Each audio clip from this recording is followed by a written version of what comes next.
ઉત્તરાખંડના ચમોલીમાં ભારે વરસાદને કારણે ભારે તારાજી સર્જાઈ છે.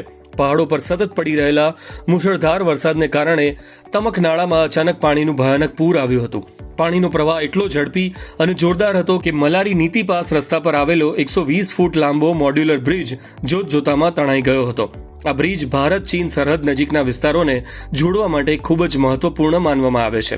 બ્રિજ તૂટી જવાના કારણે આસપાસના 12થી પણ વધુ ગામડાઓનો સંપર્ક દેશના બાકીના ભાગો સાથેથી સાવ કપાઈ ગયો છે. રસ્તો બંધ થઈ જવાથી સ્થાનિક લોકો અને મુસાફરો રસ્તામાં જ અટવાઈ પડ્યા છે અને વાહન વ્યવહાર સંપૂર્ણપણે થંભી ગયો છે. ઘટનાની જાણ થતાં જ રાહત અને બચાવ ટુકડીઓ તાત્કાલિક ઘટના સ્થળે પહોંચી ગઈ હતી. હાલમાં સ્થાનિક પ્રશાસન અને રેસ્ક્યુ ટીમો દ્વારા અટવાયેલા લોકોને સુરક્ષિત જગ્યાએ પહોંચાડવા માટે અને રસ્તો ફરી શરૂ કરવા માટે દિવસ રાત બચાવ કામગીરી ચલાવવામાં આવી રહી છે. ચોમાસાની આ સિઝનમાં પહાડી વિસ્તારોમાં પૂર અને જમીન ધસી પડવાનો ખતરો સતત વધી રહ્યો છે.